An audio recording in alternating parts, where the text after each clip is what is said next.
You're listening to Galaxy of Film.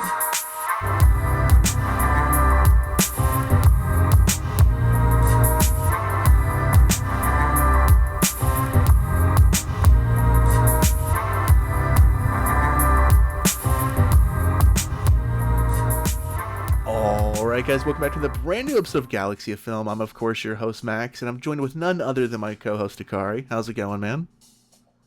It's going pretty good, man. Can't complain. Happy to be alive. All that good stuff. My third short film, For the Love of Film, dropped today as we are recording this piece of the latest episode. So if you guys are interested in checking that out, please do. Yeah, absolutely. That'd be nice. Like you mentioned, we were recording this the other day. We have a great episode lined up this week talking about Paul Thomas Anderson and some of his films. But we forgot to record the intro for some reason. We just had so much going on, and we had so many delays in getting the episode out. So here we are recording this a couple days late. So our news is a little bit different. We might have a little bit of a different viewpoint on some of the stuff we're talking about this week. So excuse us for that. But yeah, For the Love of Film is out now. Dude, I could not be more proud of you for this piece. I know I've told you about this behind the scenes. I know I told you about this like off air. I think this is your best work yet. I know you have plenty more to come, obviously, as your career goes further and further. But genuinely, as someone who was on set with you for your first film and who didn't have a chance to work with you on this one, but just got to see kind of like, not necessarily the stages of editing, because there was only like the 2 or 3 cuts with minor edits, but like just kind of going straight towards damn near the final product right away was like a real treat to be able to sit back and like actually like appreciate your work from a viewer's perspective more than anything this time. So love this, dude. Think it's your best work yet. Can't wait to see what we have going on further in your career, and also with the rest of our lineup this year. For the Love of Film is out now, guys. Link down below, of course. But also, we've mentioned this, and we talk about a little bit later on this episode. We're going to announce some dates coming up soon. What we can say currently is For the Love of Film will be in the Showcase number 3 lineup this summer. Stay tuned for more information about Showcase 3. But if you're in North Carolina, we got a bunch of stuff coming towards you guys for this summer. Like 11 straight weeks of events. So stay tuned for more. But let's move on this week. Like we mentioned, we're talking about Paul Thomas Anderson. We're going to be discussing his most recent film, which unfortunately I missed the theatrical release, which is why we're kind of talking about this so late in the game. I mean, we've missed the theatrical release fully. The Oscars are coming up in a couple weeks. But that is, of course, One Battle After Another. And we're talking about his other film starring Joaquin Phoenix, Inherent Vice. We have Joe Black from Blue Meets Pregnant Films coming on here to guest star for this episode. So some good conversations diving into these wacky movies, dude. I don't know. Yeah. You'll hear my thoughts later on One Battle After Another. I'm so pissed I didn't see that in a theater. So pissed. But I've seen it twice. God, you bastard. I wish, dude. Dakari, will you go ahead and pull up the fan poll? We're gonna go ahead and go over the other media for this week, because to be honest with you, we didn't really have anything news related other than like the Michael Jackson trailer, which we kind of talked a little bit about last week. So yeah, no real news. It's just the fan poll and other media. But for other media this week, we do have Batman number 6. I have the issue in my comic case currently. Matt Fraction's Batman run has just been incredible so far for the last half of the year. But this issue is very significant because not only does it reintroduce the Joker by the very end of this, but also it's the parting of ways for Tim Drake, our third Robin. You know, Tim Drake has been Robin since the 90s. He's come and go within the mantle. He became Red Robin for a bit, stopped being Robin, came back to Robin, and he's been alongside Damian as a Robin for the last several years now. And he finally has left the role to pursue a relationship with his boyfriend. I know we're apparently getting a Tim Drake series down the line, also written by Matt Fraction, the same guy running this Batman run. So I don't know if that means we'll see Tim Drake returning to the Robin role, we'll see him come back to Red Robin, or if we'll just see him be, Tim Drake as something else. I don't know. But overall, a great issue like always. Looking forward to next month's issue where we fully dive into how the Joker is still alive in this current state of Gotham. But the other piece of media that come out, and I know Dakari, you have a YouTube short little reaction video coming out later today or tomorrow about it. And I did a little bit of a promotional reel for it, but J. Cole's The Fall Off is finally here, dude. holy shit. Like, I'm what the fuck? This has just become one of my favorite albums of all time, dude. Genuinely. I'm so upset that I'm in the middle of fucking nowhere, Idaho right now, instead of in my home city of Fayetteville with all this going on. This is a historic moment for our city, historic moment for J. Cole's discography. It just makes me fucking proud to be from Fayetteville, genuinely. So thank you, Cole, for everything you've done with this album. It is a masterpiece. You'll hear Dakari's full thoughts on the YouTube shorts, but Dakari, do you want to drop any of your thoughts now? It's up to you. Oh yeah, sure. I'll give you all a brief summary of how I felt about the album. I do feel like while it didn't necessarily come, well, it does in a way. It does, but not quite. It does, but not quite come close to the 2014 Forest Hills Drive, which is my favorite J. Cole album. But I feel like The Fall Off is definitely up there. It's definitely his best since Forest Hills Drive, if you ask me. I didn't like disc 1 as much as I like disc 2. I feel like overall, as an album, it's not as consistent as it could have been. But with that being said, I do feel like The Fall Off features some of J. Cole's best work to date. I feel like disc 39 is absolutely perfect. Every song on disc 39 was just incredible. I thought the whole album was perfect, dude. I love it. Hey man, I mean, I'm glad you liked the whole album. I mean, there's just 1 or 2 songs on disc 29 that I could have done away with, but other than that, man, if this is his final album, he ended off his career on a high note for sure. Just beautifully too. Like, just what a send off, dude. What a swan song. God. Yeah. It was a good album. Dakar, if you want to go ahead and take it away with the fan poll we have on YouTube, Facebook, and Instagram talking about these PTA films this week, where are we at with them? What's the fan poll saying?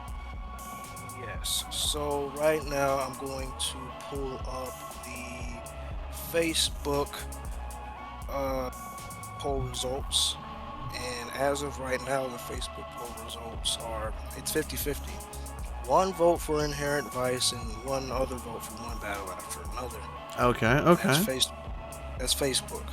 On Instagram, for Inherent Vice is 18% and One Battle After Another 82%, right? And I guess you could say the same for YouTube as well. Inherent Vice 20% and One Battle After Another 80%. Okay, dude. I guess we have more fans of One Battle. Interesting. We'll hear our thoughts in just a few. We got Joe coming on, like I mentioned, from Blue Means Pregnant Films. Can't wait to get him back on. It's been since season 3, so it'll be cool to get him on here finally to talk about, I believe, his favorite film of all time, too.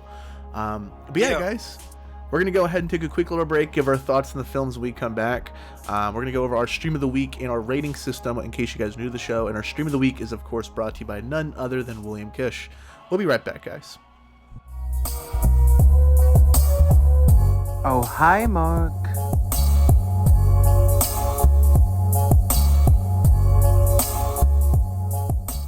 Hey everyone, it's Will with another Stream of the Week. Today I want to talk about Disney Plus's brand new Marvel series, Wonder Man. In the era of superhero fatigue, following the same tired formulas, Wonder Man takes things in a new and refreshing direction, although it might not work for all. Wonder Man drops all the CGI-heavy action sequences and instead tells a deeply character-driven story which focuses primarily on dialogue and performances, which fits the themes of the story and setting perfectly. The show is about a wannabe actor, Simon Williams, making his way up in Hollywood by trying out for the part of the titular Wonder Man in an upcoming reboot film. Simon, played by the incredible Yahya Abdul-Mateen, is hiding the fact that he has dangerous superpowers that the government agency Damage Control wants to imprison him for. The series exudes a reverence for cinema and acting that film buffs will appreciate, and the dynamic chemistry between Yahya's Simon and the returning Ben Kingsley's Trevor Slattery is something special to behold. Where it lacks in action and set pieces, it makes up for in a unique story that fleshes out another corner of the MCU with enjoyable protagonists. Wonder Man is currently streaming on Disney+.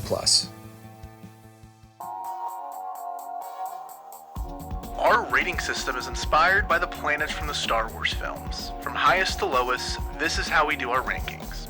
Number 5. Coruscant. The entire planet is one big city. Number 4. Bespin. We're pretty far, but I think we can make it. Number 3. Hold me like you did by the lake on Naboo. Number 2. Set your course for the Hoth system. And lastly, number 1. Back to Why does everyone want to go back to Jakku?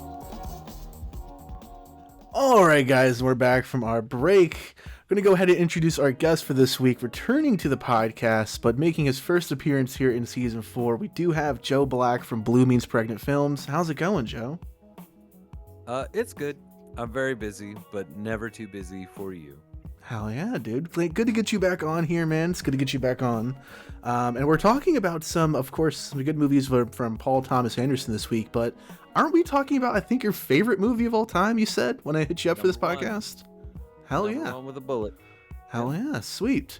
So, of course, we're going to be talking about Inherent Vice and One Battle After Another. We'll be talking about Inherent Vice first. Joe, did you get a chance to watch this movie in theaters? What was your first time experiencing this movie in general? Which one? Inherent Vice. Inherent Vice. I saw the trailer for it a million times, read the book. I thought it was going to be the greatest film ever made, and then I was about a week before the movie was going to come out, I was working an event at the Chinese Theater. It was a weekend-long film festival, and they had hired security for that festival. And one of the security guards, I was talking to him about Inherent Vice, and he's like, I have it. And I said, what do you mean you have it? He says, I got it in my bag right now. I'm a SAG member, and they gave me the SAG screener. I said, I could borrow this, please? And he's like, no, I don't know you. I was like, dude, first of all, you're a big security guy. You can kick my ass, and you know where I'm going to be the next 2 nights, so I'll watch it tonight, bring it to you tomorrow. He said, sure, but I have to have it back tomorrow. So I called up my friends, Victor, Joe, and his roommate, Chris, and I said, guys, I have it for tonight only. I'm going to screen it at my house at 11:30 p.m. Come watch it. I had a 60-inch TV at the time, but my apartment at the time was 8x10. It was an 8x10 apartment. Okay. And we crammed in there, and I didn't even have room. I had to sit on the floor right in front of my TV, and we watched it. And we all watched it. None of them liked it. And I told them like that I didn't like it either, but I knew that one day I would love it. Gave the guy the disc back the next day, and then when it came out in theaters, I saw it. God, I must have seen it 7 or 8 times. And I saw it a few times in the Dome, in the Cinerama Dome. Oh, and, cool. It's still, I was, every time I got into it more, I liked it more, I was in it more, I still wasn't in love with it. When it came out on DVD, I bought it, and about like I'd say maybe the 15th time I watched it, I was like, this is my favorite movie of all time. And yeah. Funny enough, about a year after it came out, they did a midnight screening at the New Beverly, and at this point, it's already my favorite movie of all time. And I go to the screening, and there's a bunch of my friends are all there. Max, you've been to the New Bev, there's all the regulars and shit there. Yeah. And we're watching the movie, and when it jumps to reel 5, they had missed reel 5. They went to reel 6, and I was like, what the fuck? And I turned to my friends, like, dude, they missed reel 6. Dude, they missed reel 5. And my friend's like, shut up. I was like, what? I'm not gonna. So I get up and I go in the lobby. This guy working at the time, I was like, hey man, you guys, like, you missed reel 5. You're on reel 6. He's like, no, I mean, I'm running it, and like, it's all blah blah blah. And I'm like, whatever, fuck that. So I go in and I sit back down. As soon as that reel is done, it cuts to the next reel. It goes to reel 5. And I was like, oh fuck, they swapped reels 5 and 6. So I turn to my buddy, he's like, dude, they swapped 5 and 6. And my buddy's like, shut up. I'm trying to swap reel 5 and 6. He's like, shut up. I'm like, what the fuck? So the movie's over, and I'm saying to everybody, like all these people there, I'm like, isn't it crazy? Like reels 5 and 6. And everyone's like, what are you talking about, dude? What are you talking about? Like nobody knew what the fuck I was talking about. They all thought I was crazy. And I was like, I've seen this movie like 20 times. Like I know that they did. And as I'm leaving, the fucking guy who worked at the Bev goes, dude, I fucked up. I accidentally swapped reels 5 and 6. And I was like, yeah, I know. Like, but what's so funny is that like no one in the audience noticed. Like nobody else in the audience noticed that 40 minutes of the movie were out of order. Like, oh my god. And it says a lot. Yeah, I think that's what I really was like. This is the best movie ever made. like this. That's good stuff. That's yeah. If I ever get to meet PTA again, I met him when whatchamacallit came out, The Master. Got to meet him, but I haven't seen him since. But if I ever get to talk to him again, I'm gonna tell him that story. He's gonna love that story. I already know. That is funny. That is funny because when you put it like that, it almost gives it like a Pulp Fiction-esque type of, mythos to it. You know what Sure. I'm saying? Yeah, well, what's so funny is, I think everybody the first time they watch it, they're just kind of like, "What?" Yeah. But now, what's so funny now is that when I watch it now, the story I've seen the story actually makes perfect sense. It's very clear what's going on the whole time. Yeah. But Yeah. like he just so brilliantly, he's not being obtuse. Like a lot of filmmakers would do this and be obtuse. No, he's just focusing on something else entirely. And Okay. and our brains are so wired to follow the plot, but like what the journey he's actually putting you on is the emotional disconnect that Doc is creating for himself, both Yeah. through how he's approaching the cases and his drug use. And I think the whole key to the movie, this is maybe jumping ahead in the conversation a little too much, the whole key to the movie is after he finds out about the syndicate and he finds out about the Golden Fang and Dr. Bly, Martin Short's character, is dead on the trampoline, and he finds out that Mickey Wolfman just decides to be in the fucking insane asylum. Like, he literally can't do anything about it. He can't stop this giant syndicate thing that's bigger and far reaching than him. And he's sitting in his fucking apartment and he's got the postcard from Shasta, right? Like that postcard that was on his door. And Sortilege, his imaginary muse, she says to him, like, "Gosh, Doc, you look tired. Like, what's the thing that's going to keep you up at, what's the thing? What's the thing that's going to keep you up at night? What's the thing that you can't let go?" And he just kind of says, like little kid blues. Like, no matter what mistakes you make, no man should be separated from his father. And then she says, "Go get him." And then the whole movie then pivots into Doc just doing whatever he can to make sure that Owen Wilson can go back home. That's all that matters to him after that, even more than his own life. That's all that matters. You know what I mean?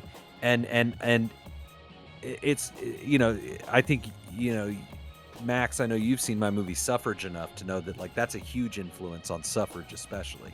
Yeah, it's clear as day. This whole film's like an influence in all of the Naja Hall films. Yeah. Because what? I haven't seen Suffrage, but I can see the influence in I Don't Know as well. Oh yeah, for sure. Yeah. Well, the influence comes out of like focus on what matters to you. You meaning me. You know what I mean? Like I'm past a point where I'm trying to prove myself to anybody. Like where I'm not trying to prove that I know what I'm doing, Sure. or that I know how to tell a story, or that blah blah blah. I've done this so many times, and I've been doing it for 20 years. I don't have that itch anymore. I'm confident in what I do. I know that I know what I'm doing. I've had enough experience and enough failures and enough whatever to like find my place in what I do. So now I just focus on whether it's cinematically, narratively, actorally, whatever. I just focus on whatever matters to me. Sure. And in Suffrage specifically, once Natasha finds out that this whole political thing is also tied in with the Hollywood studio system, and that like there's no way to prove any of this stuff and blah blah, she just makes a decision. All I can do is go make sure that Rebecca's okay. Like that's all she can do. Yeah. And I think that like I think that Once Upon a Time in Hollywood was a direct response to this movie. And funny enough, I actually think that One Battle After Another is a direct response to Once Upon a Time in Hollywood. So. Oh shit. Okay. Well, perfect pairing for this episode then. Okay, dude. Okay. Hell yeah. I'm looking forward to hearing the thoughts on that. I also have Shasta's legs tattooed on my arm. Do you? That's funny. Yeah. That is so funny. That's pretty cool. Yeah. Wow. Okay.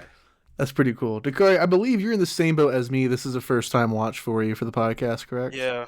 Yeah. Yeah, first time watch, bro. Yeah. Same here, dude. If you wouldn't mind, Dakari, I want to have you go ahead and give the recap for this little film right here. To go ahead and start us off so we can go ahead and dive into what exactly we like about this film, what we hate about it, if there is anything we hate about it, and just kind of dissect it once and for all. So go ahead and give us your little recap, bud. All right, so we are at the very beginning of the 1970s, and we are placed into the perspective of Larry Doc Sportello, who is a private eye detective. But from the get-go, we're already seeing that he's having his own personal issues, whether that be with his love life or drug use, and all of this going on while simultaneously figuring out the happenings surrounding the disappearance of his ex-girlfriend. And that's pretty much it. Okay, dude. Well, it's not really, but I wanted to keep it short. It's not it at all, but I wanted to keep it short because I want to talk about it. Beautifully put, dude. Yeah, so Joe, obviously you saw this movie a bunch of fucking times when initially came out. What about it didn't you like the first time you watched this? Why didn't it initially click with you right away? Well, the trailer was so brilliant. I don't know if you guys remember the trailer. I did not see the if you were trailer. there. Dude, the trailer was so the trailer sold it as a straight up slapstick. Literally, the second half of the trailer is all the pratfalls and stuff set to don't know much about history. Oh, really? Yeah. Doc's getting knocked on the head with the bat, swinging his fist as he falls. It was all it's people lifting up a gurney and it falling in there oh shit. It was it just looked like a really balls out slapstick. It looked like Hot Shots Part 2. You know what I mean? Okay, But through the lens of Paul Thomas Anderson. What's ironic is that that's exactly what it is. But at the time, and you got to remember, this is when PTA is shifting too. Because there was a huge gap between Punch Drunk and There Will Be Blood. And There Will Be Blood was so straightforward. There Will Be Blood was larger than life. It had a cool tone, but the story was so straightforward. And then The Master comes out, and The Master was super obtuse. The Master was intentionally antagonistic, narratively. He was clearly searching to do something new.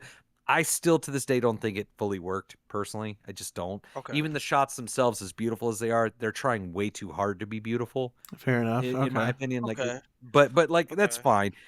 But this looked like a return to Boogie Nights. This looked like, it's the 70s again. He's going funny with it. He's going, you know what I mean? So this was this, this looked amazing. And I thankfully had read the book, so I knew how kind of weird the book was.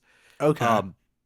But I expected the movie to lean much more. And then I was just surprised when I watched it how sad the movie was. Yeah. The movie has this bruise quality to the whole thing that I think is perfectly. And even the first time I watched it, the Neil Young Journey Through the Past sequence when he gets the postcard from Shasta and remembers the time with the Ouija board and them running in the rain and hiding under the awning. That to me, I remember thinking now that's brilliant. That's amazing. I'm feeling that. What I didn't understand in my kind of ignorant brain was that I'm only feeling that because of the rest of the movie.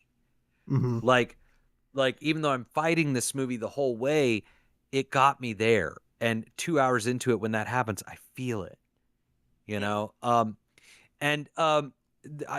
think I came at it with a lot of pride in a way. I know how to read movies. I know how movies are made. I know what Paul Thomas Anderson is doing. Okay. I know, blah, blah, blah, blah. And like most people, I spent the whole time, the first time watching, trying to figure out what the fuck was going on. Just kind of figure out what's going on. Even after having read the book, I was like, what the fuck's going on?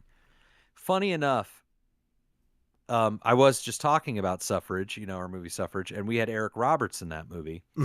And every time, whenever I work with a veteran actor for the first time, I always bring to set a copy of either my favorite movie they were in or my favorite performance that they gave for them to sign.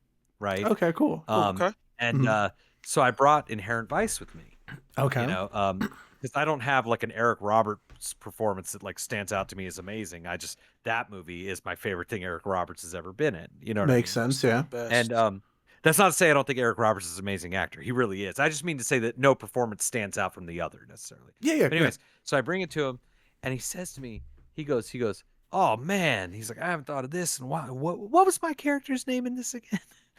And I was like, Wolfman. He's like, "That's right, Mickey Wolfman." And he goes, "Let me ask you a question." He goes, "Did you understand this movie?" I said, I do. He goes, "Cool. Can you explain it to me?" And apparently he told me on his day of filming, halfway through doing the scene, he just was so lost. He's like, I just was so lost. I had no idea what the fuck's going on. And in the middle of a take, I break character, and he goes, and he's like, and I lean over, I said, hey, Paul, man, I'm so sorry, but I am so lost right now. And he said, Paul leaned out from behind Video Village and went, lost is good. And then we just kept rolling. Yeah. God damn, dude. Yeah. Yeah. It's a movie that, you know, again, you know, it's funny, David Lynch, you know, he makes movies that, like, he doesn't care if you can follow it or not. Like, that was his whole thing. He was just following, like, dreamlike consciousness, and you know what I Sure. mean? Like, whatever made sense to him emotionally. And he, you know, it has been argued that there are ways to directly interpret exactly what he's trying to say Mhm. with each movie, you know, but you have to kind of, it's like a puzzle. It's like a whatever. It's kind of, you know. And Yeah. some people try to prescribe that to this movie, and I don't think that that's true. I think that this movie is telling you from start to finish what matters, like what matters to it at the very least. Sure. You know what I mean? And we want to fight that. And that's not a criticism toward us at all. But that movie is hurt. That movie is afraid. That movie is middle aged. You know, Very and it middle aged in a not only middle aged, but middle aged in a time of a crazy cultural shift. Mhm. You know what I mean? Like literally the end of an era and the beginning of a new one. Sure. And I think it's like beyond beautiful. I really do. And like I said earlier, that scene, you know, what's going to keep you up at night, Doc? Little Kid Blues. Like that's something universal. It's not going to change. You know, like that idea, that virtue. And I think that's why Doc chooses it. You know, it's a powerful movie, Yeah. and it's so fucking funny. No, it's hilarious, You know what I mean? dude. It is. Yeah, it's like there was moments in this movie, there was bits and pieces of comedy that were so off kilter that I just didn't know whether to fucking laugh or whether to just fucking just like ask myself what the fuck is happening. Yeah, I mean the ties You know with all what the I'm saying? naked girls on it, like that's so genius. Like, dude, Like- who thinks of that shit? Like, what the fuck? You know, like, his buddy says to him at the beginning, he's like Godzilla said to Mothra, man, let's eat. Let's eat Oh, somewhere. God, That's what he dude. says. Let's eat somewhere. Oh, It's so wow. good. It's pretty solid, man. And Sortilege too, her Mm. her that character, the muse character, the narrator, you know, it's funny. He doesn't give you all the traditional clues, like for example, when Shasta shows up, you know, at the end of the movie in his apartment, you know, before in his house before they, you know, you could argue he rapes her. I mean, whatever. That she's wearing a Country Joe and the Fish T-shirt and floral print bikini bottom. And and there's no emphasis put on that. That's just what Mhm. she's wearing. And that's your only cue. That's your only cue into the fact that she's not really there. You know what I mean? Like that's your only cue into the fact that that's just his memory of her, because that's the very first line that Sortilege says at the beginning of the movie. You know, you always remember her wearing a floral print bikini bottoms and a faded Country Joe and the Fish T-shirt. You know what I mean? Like it's the only cue. I didn't even pick up Because on it that, doesn't- dude. Okay, yeah, yeah. Exactly. Me neither. Because Me neither. Because Me neither. here's the thing. Mhm. It doesn't matter if she's physically there, because you know why? She's there. Yeah.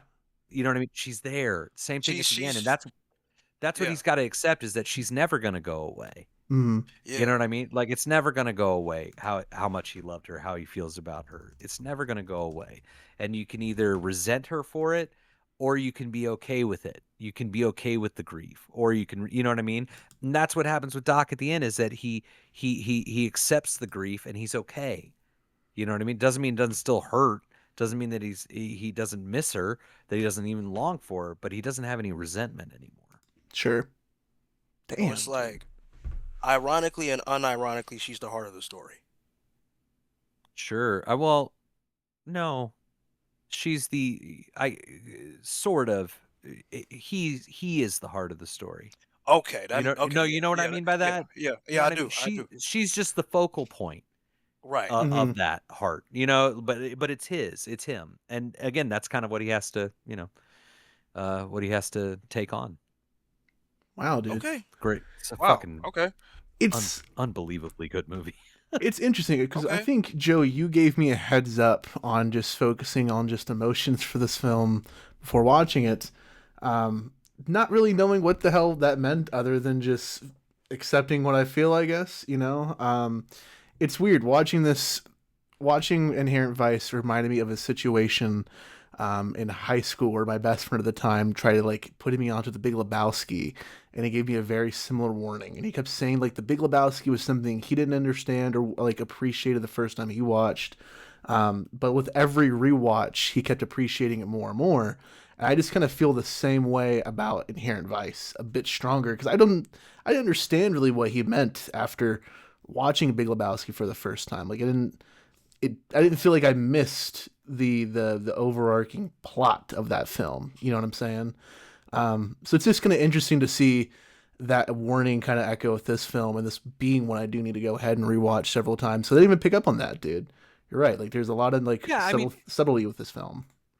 Well, the irony is like as confusing as the movie is, there's literally just one plot with two subplots, which is one, Mickey Wolfman has gone missing and I need to find him. Yeah. Right. And it turns out to be, you know, he got too caught up with like the syndicate he was a part of. So they sent him away because he was making them look bad. It's that simple. Yeah. Right. Yeah.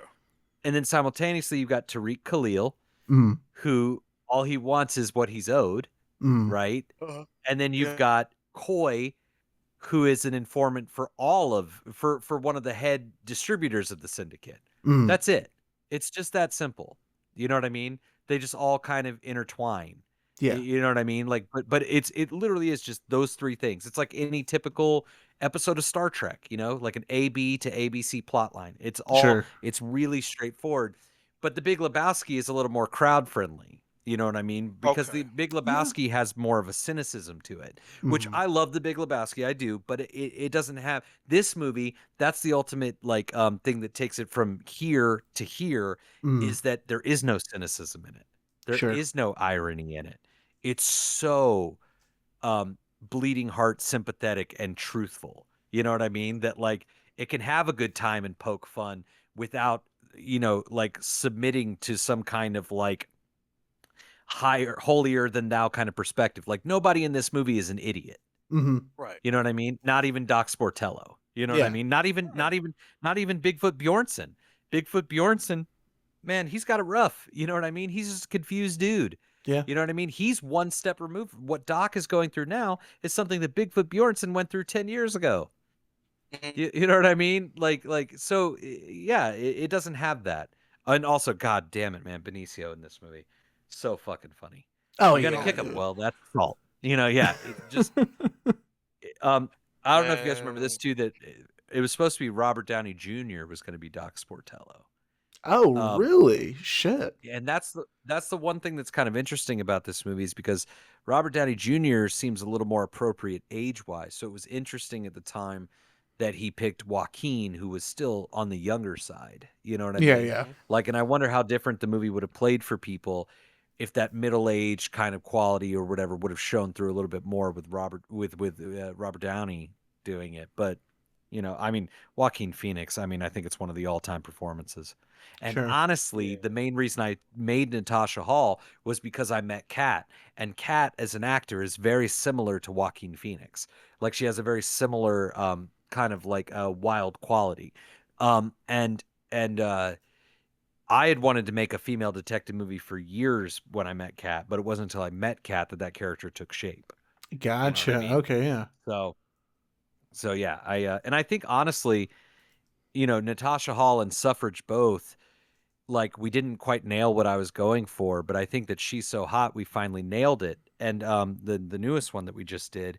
And I think that the difference is I decided that, well, the one thing missing so far is that Inherent Vice, because I'm not just trying to do Inherent Vice ripoffs. Like, no, like I'm trying to do something else totally.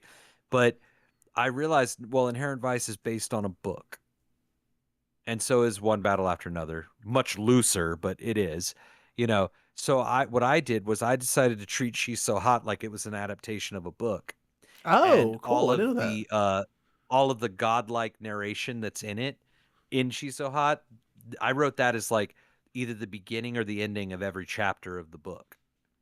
Oh, Like, cool. we Yeah, just yeah. have it- like that's how each chapter either began or ended. Mm-hmm. And that was the jumping. And I think that I finally nailed that kind of like pain, bruised tone where the comedy. I wanted She's So Hot to be the funniest movie ever made that nobody thinks of as a comedy. And that like the comedy feels like little victories, like feels like perseverance through pain. Now, Paul Thomas Anderson is a fucking genius, a savant. So his movie is actually still a comedy. He manages to make the most like he manages to make the most bruised and painful movie that is a comedy. You know what I mean? Which is a much harder thing to do. And something I am nowhere near equipped for yet. There you go. But that's the attitude. Yeah, I could. You should say so because I could talk about this movie for the whole hour. No, dude, I love it, dude. It's good to hear some shit like this. By all means, like I said, this is a first time watch for me and Akari. So I mean, we're kind of in the what the fuck boat. It feels like a little bit. Yeah. So you both watched it for the first time. Yeah, for this? yeah. Wow, that's interesting. Yeah. I almost wish we could have found a way where we could have all like done like a watch party. Yeah. Oh, we you can know do what? something at that Yeah. point. Yeah, I agree. Yeah. I I've agree. shown this movie to a lot of people, and what's funny is I told Kat the first time I showed it to her, I was like, "Look, don't worry about liking this movie or not the first time you see it. Don't worry about that at all." And we just never talked about it. Like we watch it, and she's like, yeah, I don't know, and we just never talked. But I go see this pretty much every time they play it, which is once or twice a year out here.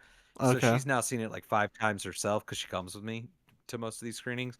And she finally, after 5 times, she's like, "I'm almost there." She's like, "I'm almost there with this. This is cool." You know, There you go. it's not easy. It is a dense language. You know what I mean? It's a densely rich text, cinematically speaking. I mean, I think that like, movies are just another form of literature. Yeah, I agree. And this movie treats them that way. You know what I mean?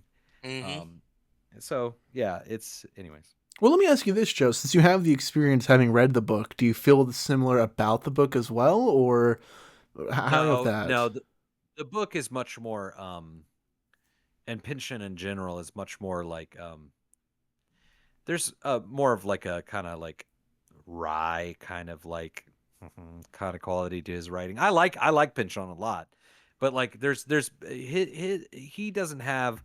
I don't think that his writing has as much of a soul as Paul Thomas Anderson does. I think that's what makes PTA work so well, is that he has a real soul to him. You know what I mean? There's a spiritual kind of quality to the emotional, to the connection that people have to each other in his work. Like Magnolia is a fucking, like biblical epic. You know what I mean? Okay.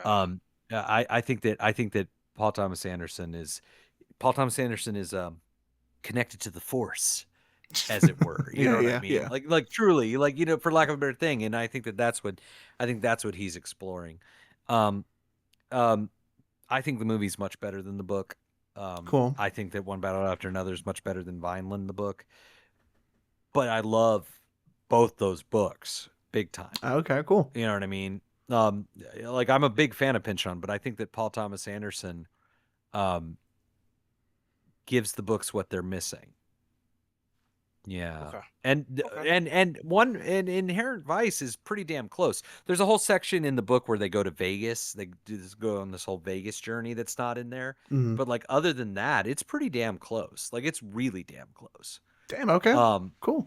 So, and like Sortilege, almost all of her dialogue is just text from the book. So, yeah, it's pretty damn close. Okay. Let's dive into ratings for this one.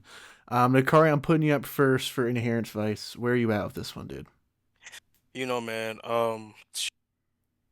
this was a very, very dense first watch for me. And I mean that in the best ways possible, because I felt like while watching this movie, I was given a lot and I wasn't given a lot at the same time. You know what I'm saying? It was just one of those experiences that I had with movies that was conflicting, but like in a more like virtuous sense, because I was given a lot and I took away a lot from it, and it made me think a lot. You know what I'm saying? So I can't say I love this movie right off bat, but I can't say that I hated it. I most definitely enjoyed it. It was just a lot of it was very confusing, but I understood that it was intentionally confusing because of the of the gravitas that it carries. You know what I'm saying? And Mhm. I appreciated that overall. Um, I don't know. I can't really give this movie a rating yet. I can't give this movie a rating, but I did enjoy. I did enjoy it. I did enjoy watching it. I'll watch it again for sure. Damn, you made me feel like a copycat. Dude. I'm in the same fucking boat as you. Real sick one to I cut. can't give this movie a rating yet, bro. Like, Yeah, bro, yeah. like I don't like this movie. I don't know. Like, was this? It felt like a fucking like the brainchild of Luis Buñuel and David Lynch. You know what I'm saying? Like, Mm. it was just so interesting. You know what I'm saying? And I didn't hate it. But I was just like, yo, what the fuck is going on? I gotta watch it again, man. I gotta watch it again. I'm in the same boat, dude. Like I like what I see. I like what I understand so far. Yeah. But like I said, I got the warning from Joe.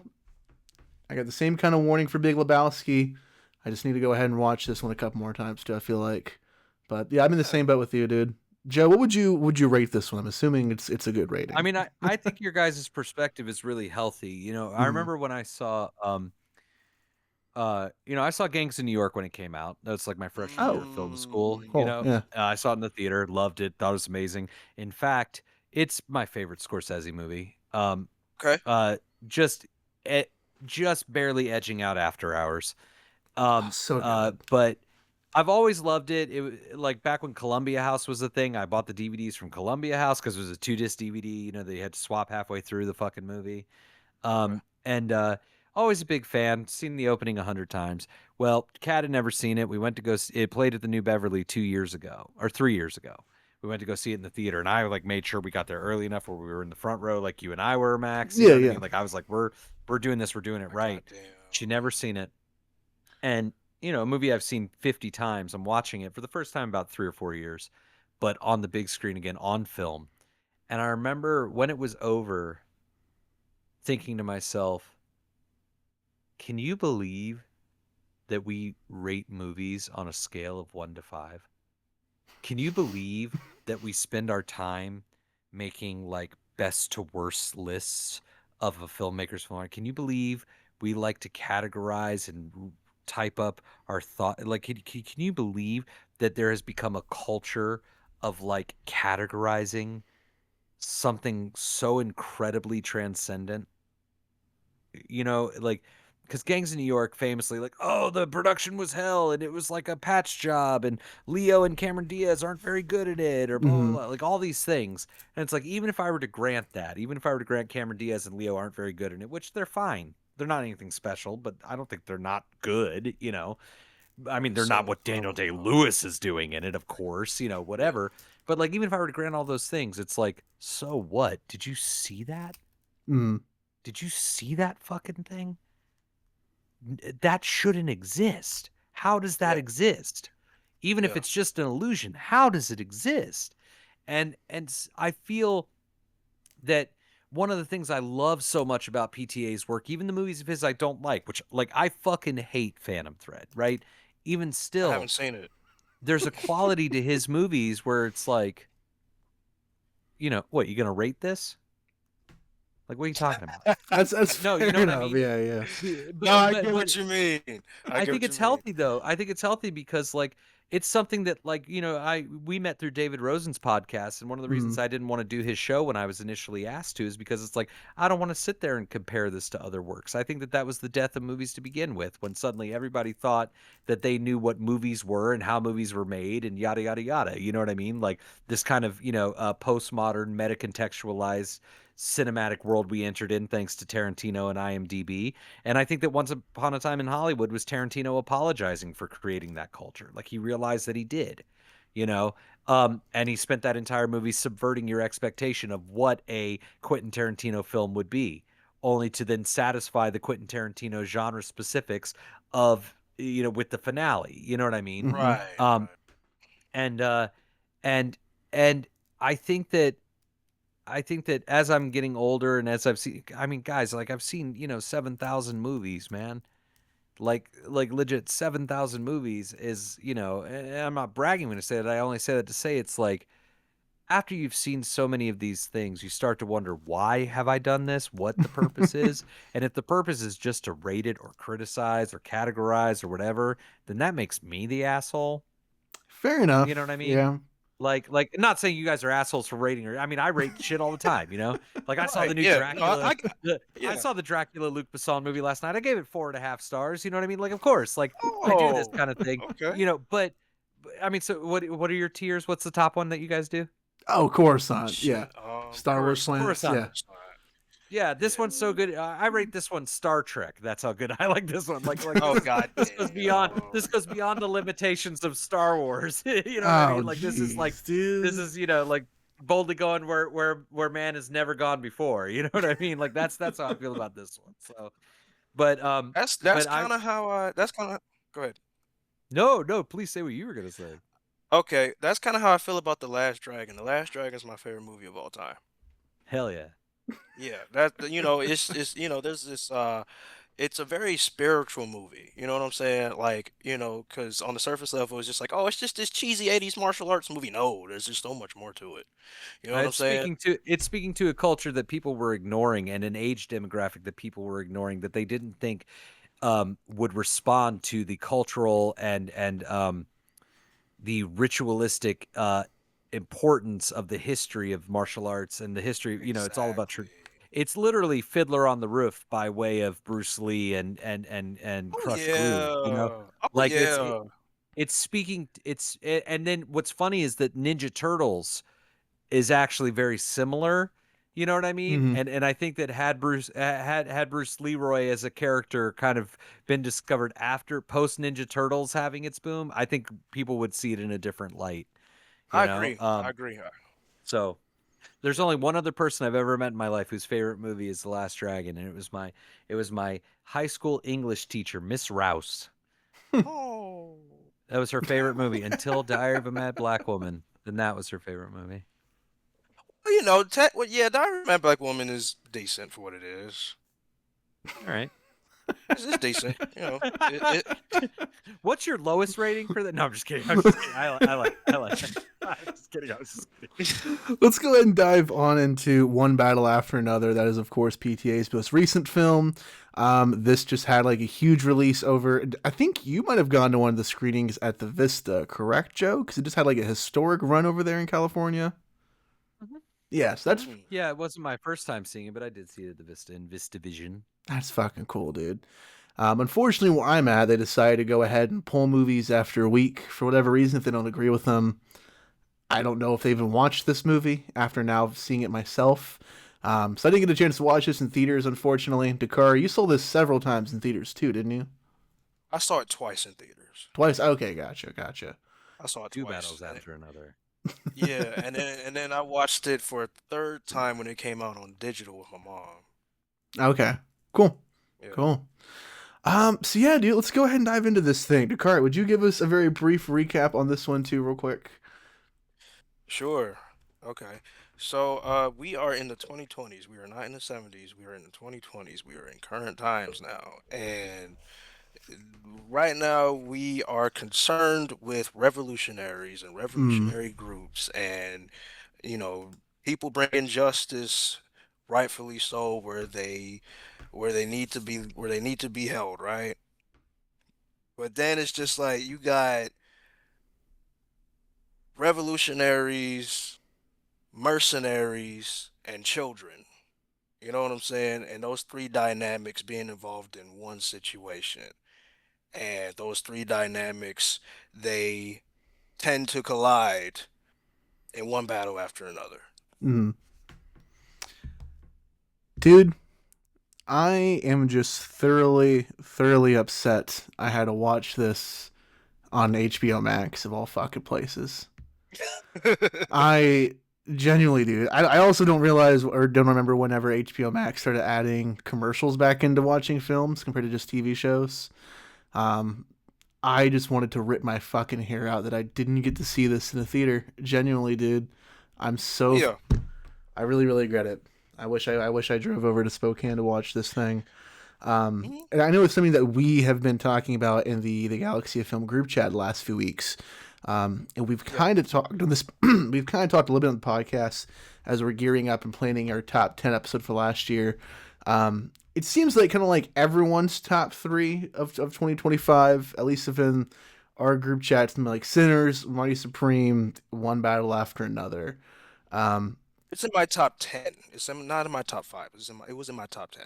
I'm saying like universally, that seems like that's kind of like the ones that we've all been talking about nonstop. And I just hate that I had such like a crippled experience watching this movie, dude. Of like 50 fucking Olay ads on HBO Max for this thing. But initial thoughts, I really liked this movie. It's honestly most comparable to me, and I'm curious if either of you guys, number one, watch this movie, and number two, even feel the same way about this. It compares to me to Spike Lee's Highest to Lowest recently. Like, the score throughout One Battle After Another has this constant, like, bouncy, like, attitude that keeps the film alive throughout the entire time. What's up, Dakari? Let me hear your thoughts, though. Let me hear the development. I see you got the finger out. I see Joe's shocked. Okay. First of all, I'm going to say, score-wise, valid comparison. If you comparing Highest to Lowest to this, I'm going to say hell no. Okay. Well, yeah, no, just score wise, it reminded me so much of that, dude, recently. Okay, yeah, score wise, I get what you mean. Terrible. I'm sorry, like that's mad. Well, Highest to Lowest is so disconnected from the movie. It's just Spike Lee's bullshit. Spike Lee's one-trick pony bullshit. He didn't give a fuck about that movie, and it fucking shows. Like, no, Highest to Lowest is straight fucking garbage. Like, what? No, like, I wouldn't even call it garbage. No, I'll call it straight fucking garbage. Fuck him and fuck that movie.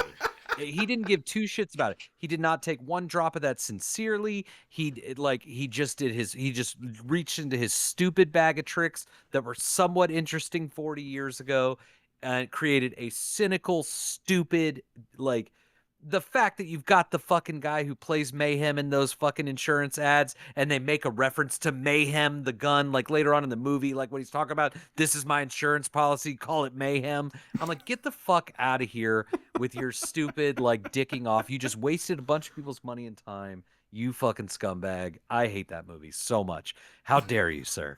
How fucking dare you? Like, the score for One Battle After Another, when the fucking bounty hunter opens up his car door and it's making the same piano progression, ding, ding, ding. Yeah, ding, yeah. Ding, and like the door being the key to her escape. Like, get out of here. No. Just because there's a lot of score doesn't mean that the score is doing anything for a movie. That's fair. Damn. That's fair. Because I didn't. No, that's fair. Because I didn't hate Highest to Lowest, and you know, like, that's something that I'm saying based off of the fact that I haven't seen High and Low. I'm You know what sorry, I'm but them dropping that duffel bag off of the train that was fucking stupid. I've ever seen. Yeah, that was in my dumb. life. That was dumb. That was dumb. And like Denzel's horrid performance, that scene with him in the sound booth with what's his fucking name? A$AP Rocky. Like, that is the dumbest scene I've ever seen in a movie. When that movie played, somebody had a fucking seizure in the middle of the screening, so they stopped the screening. Oh, Right? like, And Spike actually? was in attendance that night. Yeah, someone had a seizure, so they stopped the screening for like 10, 15 minutes while the EMTs showed up, took him out. Then they started the movie back, but they told us we're going to start it back about 5 minutes before we turned it off. And when they said that, with Spike Lee in attendance at the Egyptian Theater, the audience went, oh. Like, universally, just, oh. Spike Lee got up to talk afterward, and he talked for about He talked for about 5 to 10 minutes, and mostly just about the New York Knicks, and then that was it. Like, dude, no. Okay, yeah. That's interesting. You know, I can't say, I don't know. I have to watch High and Low, and that's saying a lot when it comes to me, because Kurosawa is my favorite director, you know, and it's kind of shocking for me to say, oh, I haven't seen High and Low yet. No, I have not seen that. So I don't know. I can't say I fully hate it, but I've seen it. It's good. I don't give a shit about it. Like, it's a good movie. So what? Who cares? Like, it's good. Kurosawa's good. It's a good movie. But fuck Highest to Lowest. Like, that's hilarious, dude. Yeah, no. If there's one thing that pisses me, if there's one thing that pisses me off more than anything else in film, it's people who don't give a fuck. And Spike Lee, at this point in his career, could make a movie, any movie he wants, with anybody he wants, and he wasted hundreds of millions of dollars, some of the most talented people working today, and he wasted my fucking 2.5 hours just to dick around. Go to hell. And I'm sorry, after Spike Lee started making credit card commercials, he lost all credibility to me. Like 100%. You're not sticking up for the community anymore. You're not fighting for injustice. No, you're a fucking credit card salesman, you scumbag. Like, get out of here. Sorry, I don't like Spike. Do the Right Thing is a masterpiece. Get on the Bus is a masterpiece. The Sweet Blood of Jesus is a masterpiece. Look at The Sweet Blood of Jesus. That's his last great movie. And that's a movie that he had to finance kind of on his own, like through Kickstarter. So, okay, so cool. When your fucking rep is on the line, you actually give a shit and do something interesting. But you're willing to take Apple money to fucking waste talented people's time? Fuck you. Damn, dude. Guess it is one battle after another, dude. Okay. No movie in 20, and I'm sorry, I know, Dakari, I know that you love Sinners and all this. I get it. I love Sinners. I'll defend that movie till the day I die. I don't give a fuck. That's fine. I mean, your life could be much better spent, I promise. But the fact that the fact still remains that, like, objectively, whether you're talking artistically, and it's funny to say objectively about art because art is by nature it's subjective, but artistically and crafts and from a level of craftsmanship, nothing in 2025 came even close. Not in a wide mile, not in a country mile of what PTA achieved with One Battle After Another. If we are just talking objectively, nothing came even close. And I'm sorry, but the fucking Christmas Adventurers Club, the scene where the guy goes to the second meeting of the Christmas Adventurers Club underneath the house in the suburbs, he pulls up in his Mustang, walks through the house. The fact that is set to fucking, is it Hark the Herald Angels Sing Glory to the Newborn King, sung by Ella Fitzgerald. So, okay, what is the Christmas Adventurers Club? The Christmas Adventurers Club is an elite group of white males who run things secretly, right?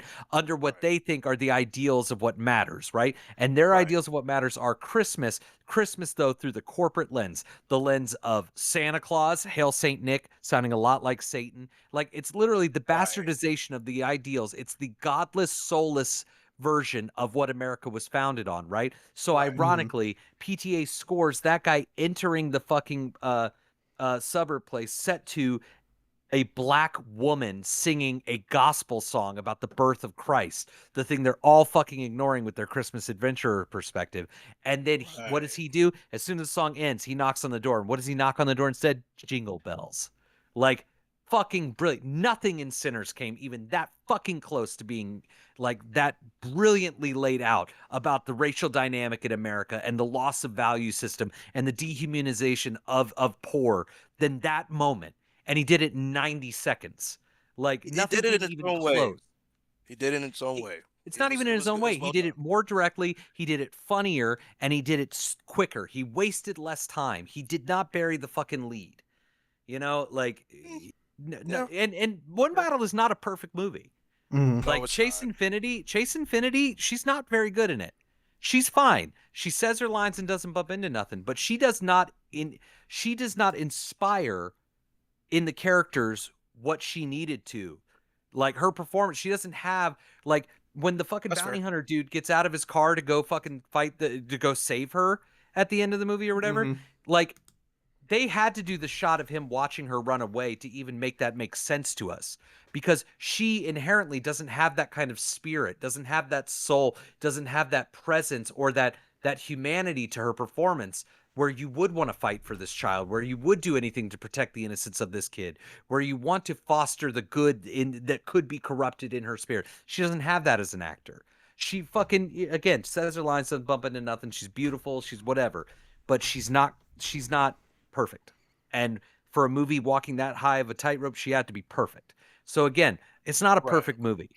Fair enough. But what he achieves is so beyond what anybody else is even trying to achieve, let alone at a price tag of $150 million, that, like, undisputably nothing last year came even close to how good this movie is. Nothing. Not even Fantastic Four. That was a great movie. That was a great movie. Because I know you love Fantastic Four. I thought it was Fantastic great. Four was damn near perfect, right? Yeah, I actually think it was pretty damn close. Because again, you're talking about a film that's priority is to speak to children. Yeah, like that. It's for children, and to make a movie where the the sole foundation of it is like literally not throwing the baby out with the bathwater. You know what I mean? Like that's literally the point of the movie. And like, I'm sorry, you know, I'm gonna sound like some kind of like right-wing conservative here or something, but no, I'm just saying that like after being objectively hit over the head for years about motherhood being almost like a problem, like Barbie was so offensive because the whole movie seemed to imply that women being mothers is a bad thing. Like I didn't get the that. fact I that didn't get that from Barbie. the opening scene of the movie is little girls bashing their baby doll's brains in rejection of the idea of taking care of a child so that they can worship a fucking plastic doll. And who's the one Barbie in the whole movie that everybody screams and is grossed out by? The pregnant one. And at the end of the movie, it's the daughter who has to accept that her mother can't be a mother all the time. Like, no, I'm sorry. If you're a fucking parent, guess what? Everything comes after your child. Your child is first. That's the fucking deal. Yeah. Period. Period. The fucking I end. didn't look at it So- that way. Right, most people didn't, and that's the evil of that movie because evil is not actually mean. Evil is nice. But we are so hit over the fucking head. And look, you don't want to be a mother, that's totally fine. Of course. I'm not saying like that's women's place. No, not even close. But what I'm saying is that to shame people or to imply that the responsibility of being a mother comes second to your like ambitions for your career or your whatever, that's fucking crazy. Because guess what? Best case scenario, your fucking kid outlives you. Best case scenario, your kid is better than you were. Sure. That's the goal, right? Yeah. So because if that didn't happen, then guess what? Like fucking slavery would still be happening. If one generation wasn't improved upon from others, then that doesn't happen, right? So the fact that this movie, that Fantastic Four, rather, that was its whole fucking perspective from Disney, coming from Disney, thank God. Like finally, for fuck's sake. It was genius. This movie's the same way too. Like this movie's the exact same fucking way, one battle after another. And you know what, man? Back to Chase Infinity not being great. The end of the movie for a lot of people is kind of what a lot of people don't dig on, the fact that she goes out to go protest again and stuff like that. And I maintain that if Chase Infinity had been better in her part, we would have trusted her more and we would have felt okay with her. Like because that's what you need. Sure, You need yeah. somebody like I still think the ending works because I can come at it from the intellectual side of it. Not saying I'm super smart. I literally mean from instead of the emotional, but from the mental, like the intellectual perspective on it. I can see the idea and I like the idea, so therefore I like it. But if I could have connected with it emotionally, you know, it would have been the greatest film ever made. Sure. Like period. Possibly. But yeah, fuck Barbie. Damn, man. I didn't even look at Barbie like that. You know what I'm saying? And this is come from somebody who actually did enjoy Barbie for what it was. You know, like I would say like if you like movies like Lego Movie or Toy Story, then Barbie is like right up your alley.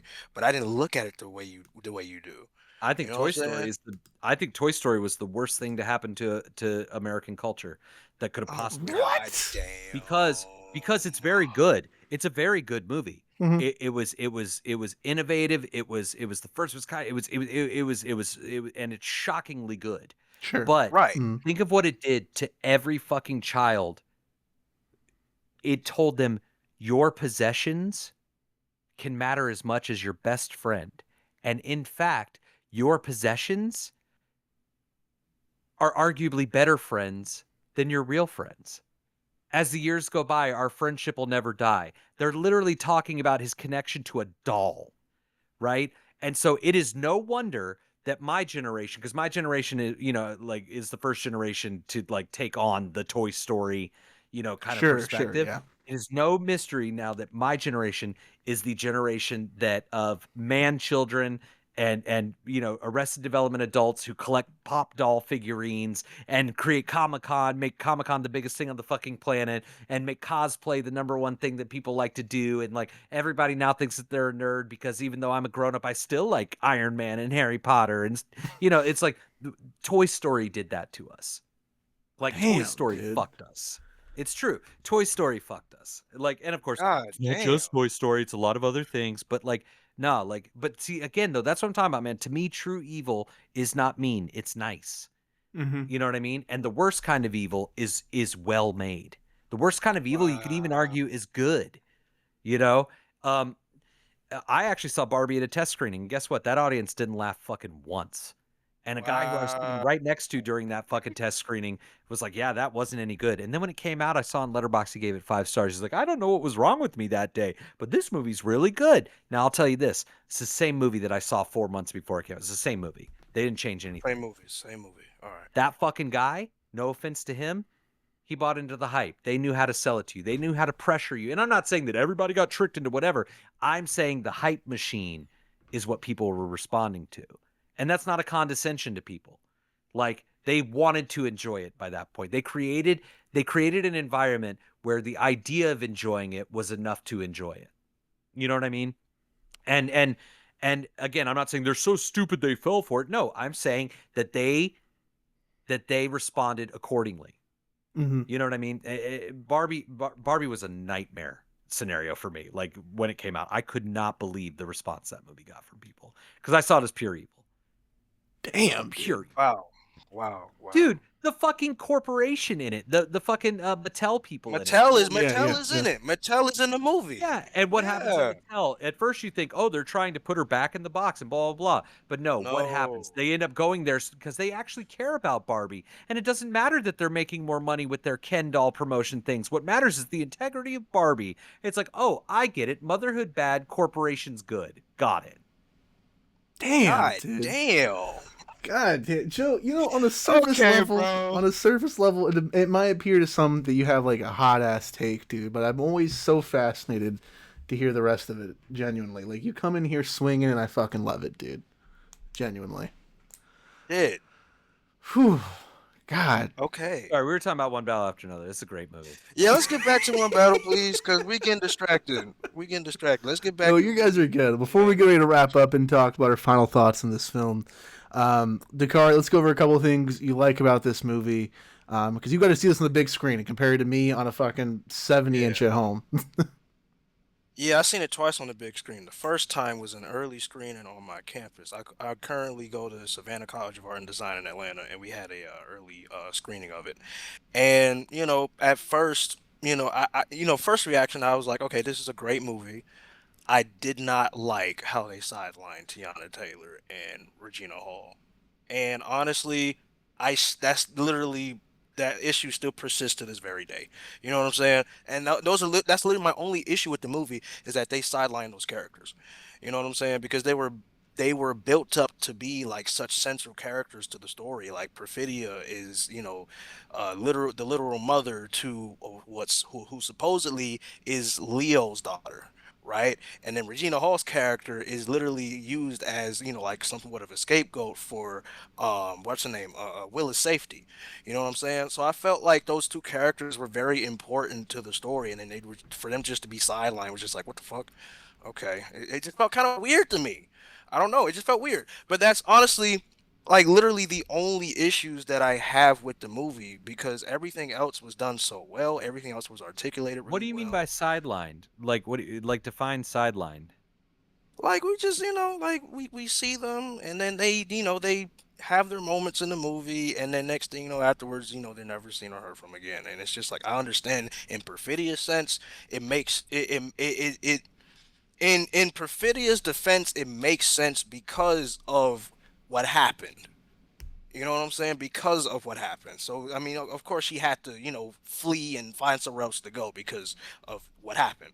But it's just like, yo, personally, I wanted to see more of her character. That's a personal thing for me. I wanted to see more of her character, and I wanted to see more of Regina Hall too, because of the roles that they played in the overarching story.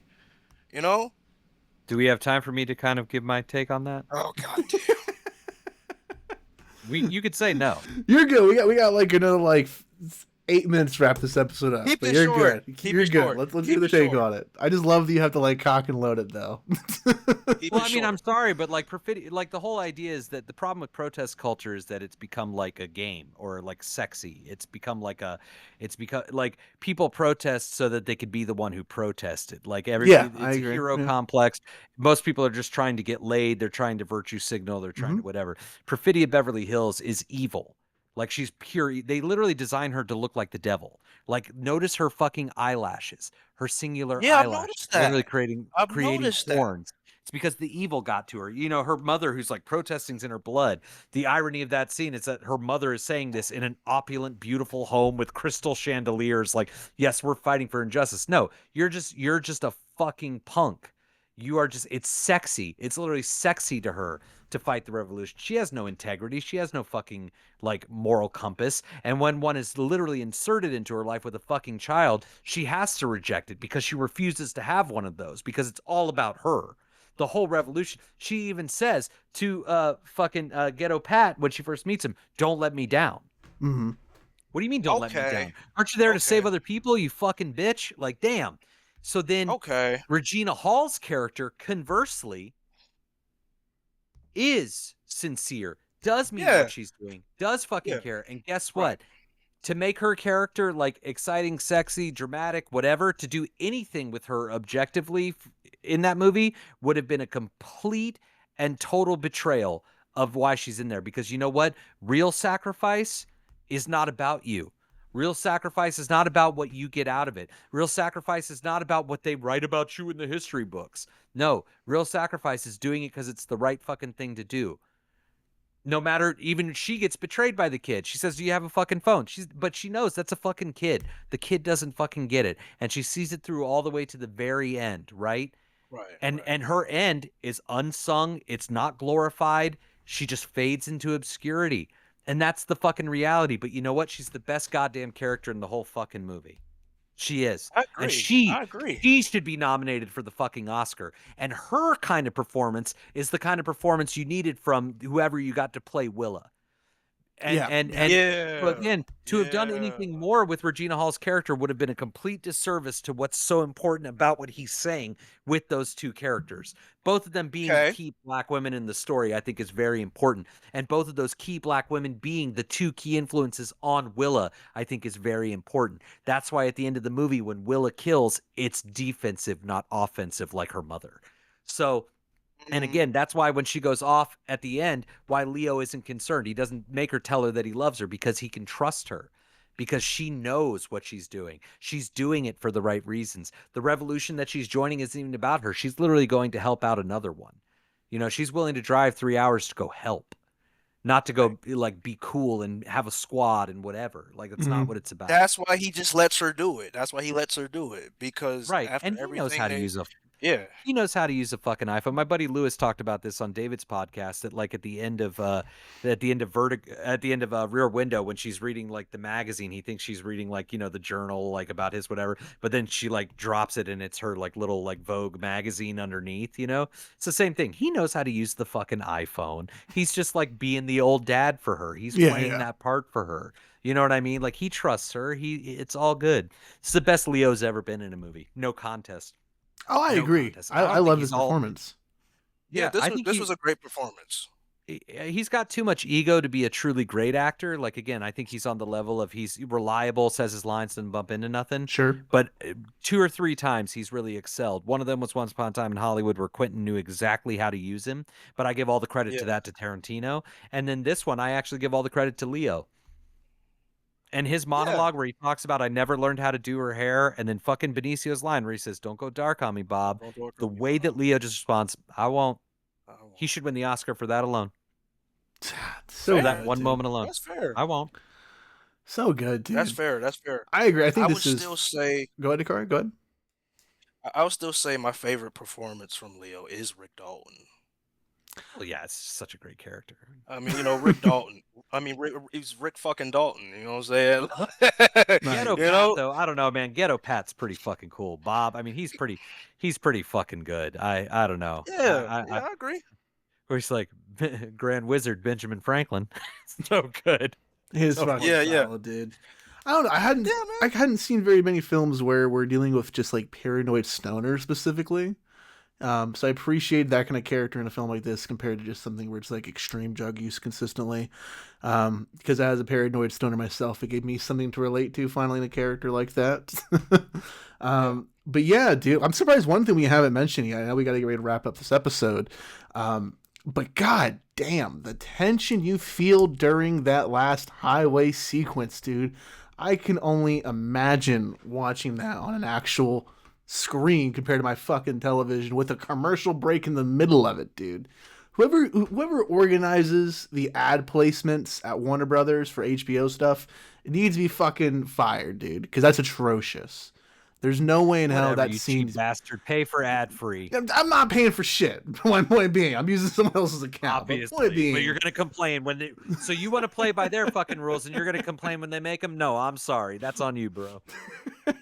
That's on you. But anyways, fucking incredible scene, dude, and that had my heart racing. I don't know. This one, I don't want to say it caught me off guard by any means, but like, Dakar, you texted me something after I think your test screening, where you said this is the best comedy film of the year, and that really changed. It's the funniest. It's the funniest movie of 2025. Like out of all the movies I've seen this past year, that one made me laugh the hardest. Yeah. And I think having kind of that perspective going into it, since I didn't get a chance to see this day one or anything, really did help kind of my experience at home, at least. So one battle after another is fucking great. I know we just got done preaching about how we're not doing ratings last movie, but fuck it. Let's do our little letterbox ratings for this film too. Dakar, where are you at with this one? Yeah, I love this movie.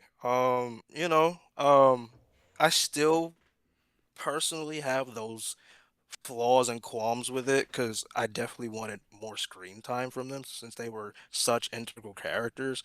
But hearing Joe Black's perspective kind of made me understand why we didn't see more of them. You know what I'm saying? It was like yin and yang. You know what I'm saying? Sure. And that I can respect and that I can understand. But this is an insanely timely satirical action adventure comedy film that I feel like couldn't have come out at a better time. Um, I'll give this a best pin on the way to Coruscant. Okay.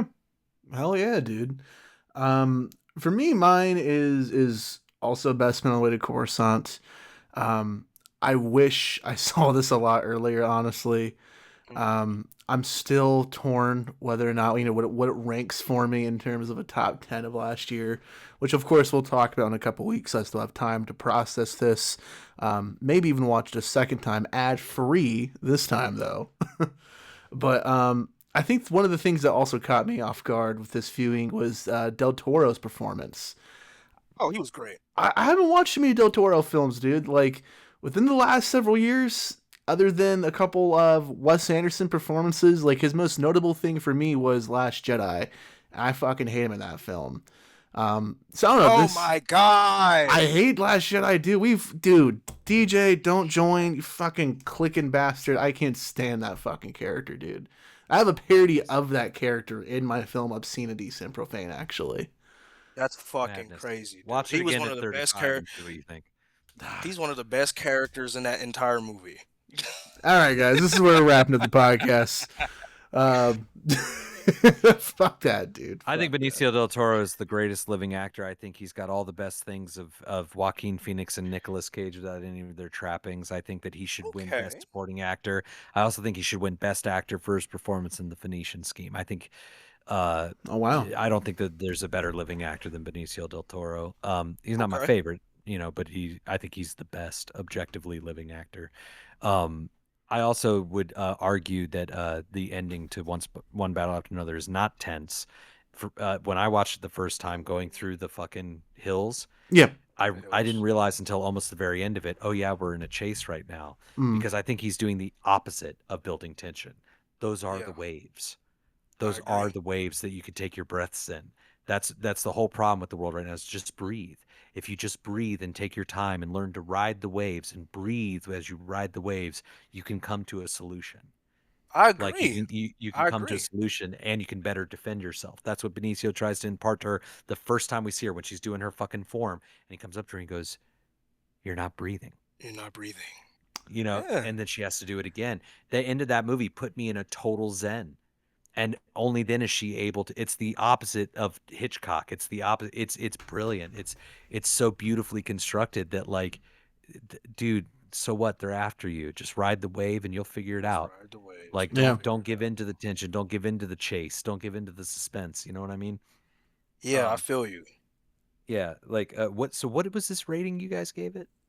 I gave it a best spin on the way to Coruscant. That's like a 4.5 out of 5. Okay, I would say objectively, I would agree with that. Okay. Subjectively, meaning me as Joe, give it like the highest regard because Okay. he did the impossible.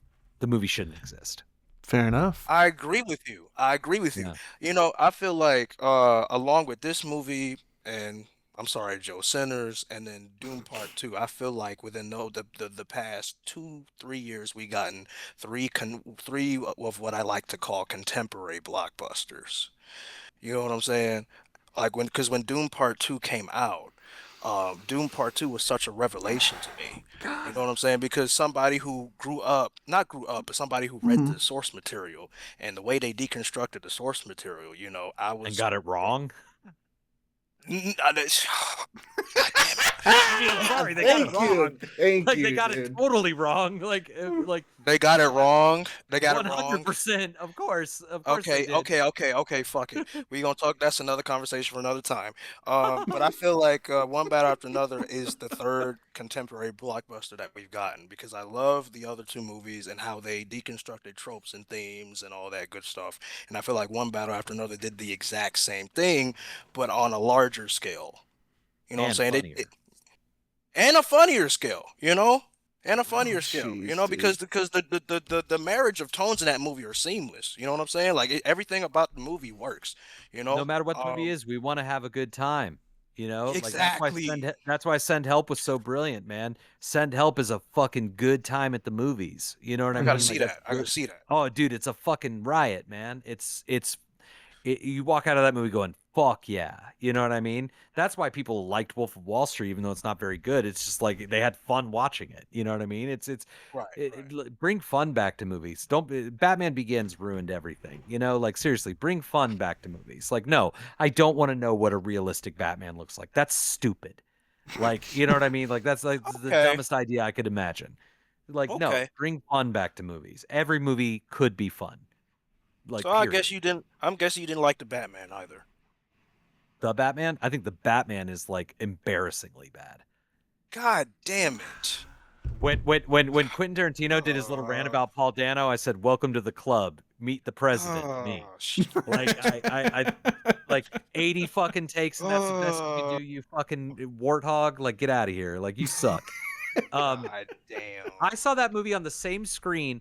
A week before I had seen The Godfather on that screen, a re-release of The Godfather, and then a week Okay. after that, I fucking see The Batman. Very excited. I got a fucking Batman tattoo. So stoked.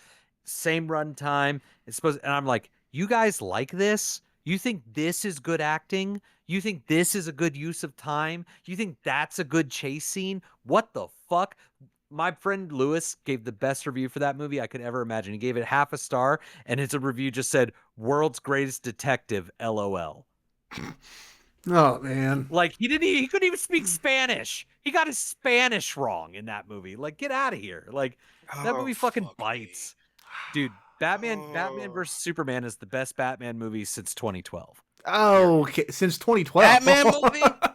Batman movie, yes. Batman movie as a Yeah. Batman movie by itself, Yeah. I agree. As a Batman movie by itself, yes. Overall, no. I can't stand BVS. That's a whole other don't- conversation for another whole fucking day, dude. I could rant about Solely the as a Snyderverse Batman again. movie.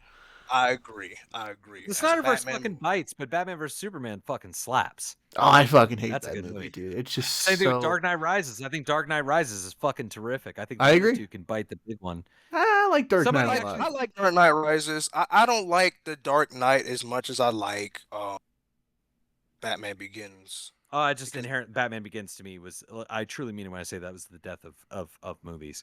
But Dark Knight Sure. Rises, I saw somebody's review of that and I agreed with it on Letterboxd. They said Dark Knight Rises is the best 3.5-star movie ever made. And I'm like, Okay. yeah, I'm in. Yeah. Sign me up for that. Sign me up for Okay. that review. Yeah. Shit, Okay. dude. Yeah.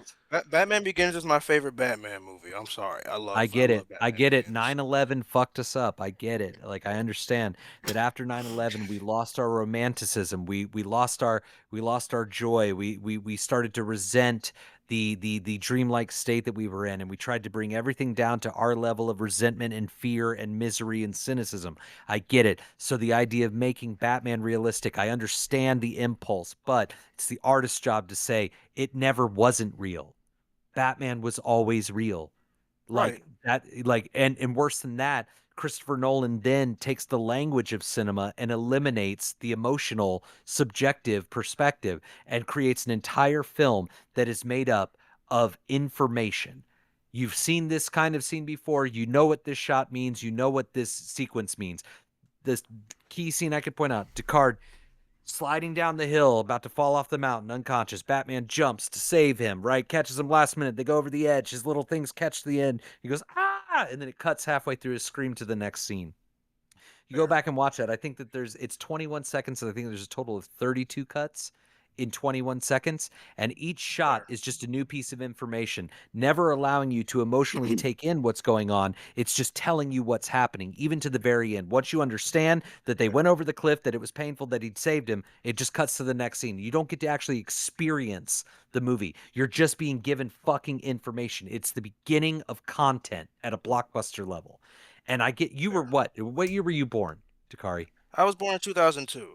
Of course. So you're 3 years old when Batman Begins comes out. I get it, dude. Yeah. I hate to bring this to you. You were born into a cynical, awful time that didn't love you because it was so upset that a couple of fucking towers were blown up by a corporation. Like, seriously, like, no, trust me, man. Trust me. Like I get it, but I'm telling you. That's not the reason why I love Batman Begins, though. Of course, I'm just saying, what I'm saying though is that that was your Batman. So that totally checks out. Like that informed the way that you inherently like take things in, those kinds of movies. For me, the reason why I've got a fucking 89 Batman tattoo is because that's the movie that informed me how to take in movies, right? And as I watch the 89 Batman these days, you know what I see? I see sincere performances in a world that nobody took seriously up until somebody dared to be sincere. Right? That movie doesn't compromise on the cartooniness. That movie doesn't compromise on the thrills, on the tight pacing, on the whatever. But all of those actors said, okay, I will do it like I believe in it. And the whole world changed, right? I would argue the world elevated. So, you know, again, like... Yeah, I love the 89 Batman. Like, literally, I feel like the best Batman movie to me, even though my favorite is Batman. Phantasm? No, well, I haven't seen Phantasm. Oh, really? No, I haven't seen Phantasm at all. Look at Max. Look at Max. Look what you did to Max. Come on. I know. I have not It's seen. an hour I have long. not, Dude, it's short as hell. I haven't seen it, bro. I'm sorry, but I would say the best Batman movie to me is Batman Returns. Returns is good. Pretty damn good. Batman Returns is amazing. I prefer love Returns that. over 89, so I agree with you. Yeah. Close. There's a point in my life where I would agree, but watching them now as an adult, I see the limitations of Batman Returns more than Batman, because like Gotham does feel small. The production design isn't as lived in or textured, and I also think that as much as I like the Penguins with missiles on their backs, like I love that, there is something about it that's a little beside the point in a way. I mean, maybe a little restrained. Yeah, and I mean, but also it's a little indulgent, is what I would say. I would say that Batman is visionary. I would say that Batman Returns is indulgent, and that because that's Burton at the peak of his powers, doing a movie he doesn't want to do. You know what I mean? Like I have to do this, but I can do whatever I want. So that weird kind of whatever. It's great. I love Batman Returns. Like, don't get me wrong. Like amazing. It's almost a coin flip, but I got to land on the first one because I think that it feels more fully realized and less indulgent and just textured in a way that dramatically that Batman Returns teases but doesn't quite achieve. I get but that. Like we're talking like, you know, if I'm going to rate him out of 100, I'd put Batman at 100 and I'd put Batman Returns at like a 97. You know what I mean? Fair, Like, you know, fair. Yeah, it's you know. That's fair. Oh. Batman Forever is also really underrated. I really like that. All right, we need to end this podcast. I could This could go on. Say some bullshit like that. Get out of here. I could talk about Batman all fuck fucking you. night, dude. Genuinely. Holy I'm shit. just teasing you, buddy. I'm just teasing you. I'm totally kidding. I'm the one who gave Kevin the Schumacher cut. Obviously, I'm fighting for the integrity of Batman Forever. You know? I know. It's a joke. I know it's a joke. We're the best here at Galaxy of Film. Oof. Joe, it's been a pleasure getting you on here, man. It's been too long since our last episode. I think the last time was summertime with Uwe when we did the live stream, I think. So I mean, it's good to get you back on here and talk about some PTA. Where can our listeners? Oh, Uwe. Yeah, I watched his. Uwe's I watched hilarious. that movie, Assault on Wall Street. I watched it later that night, man.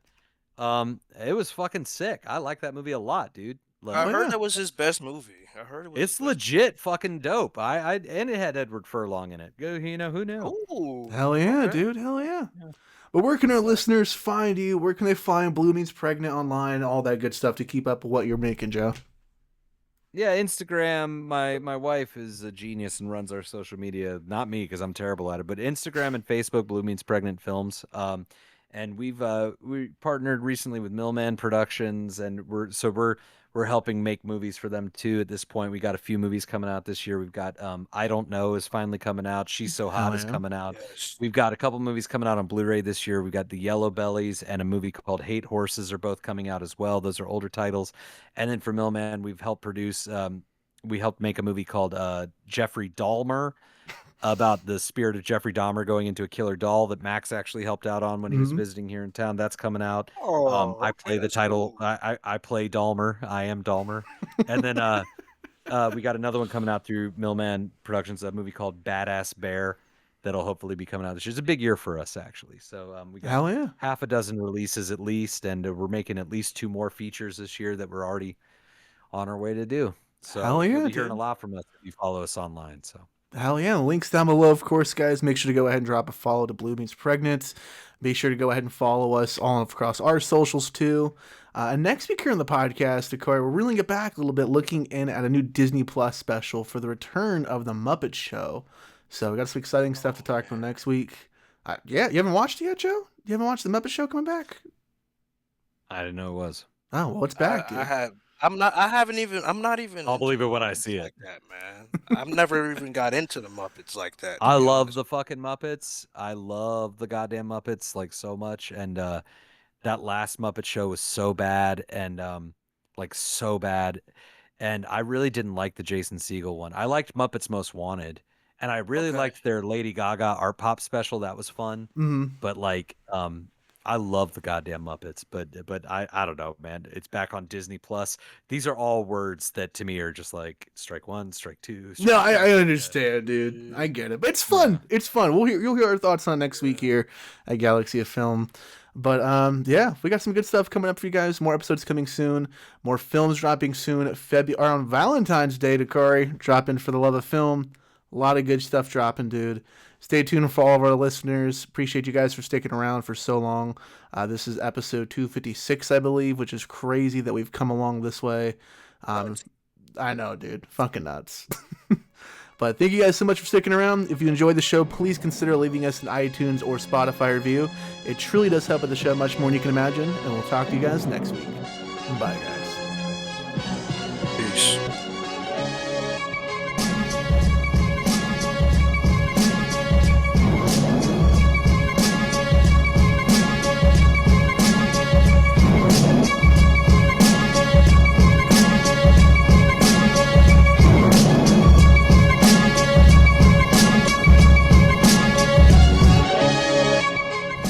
You can find all our other podcast, original films, articles, and music on our website, galaxyofilm.com. We're also on Instagram, Threads, Blue Sky, Facebook, YouTube, Spotify, iTunes, and you can join our Patreon for exclusive content and our Facebook fan club for early access to our films.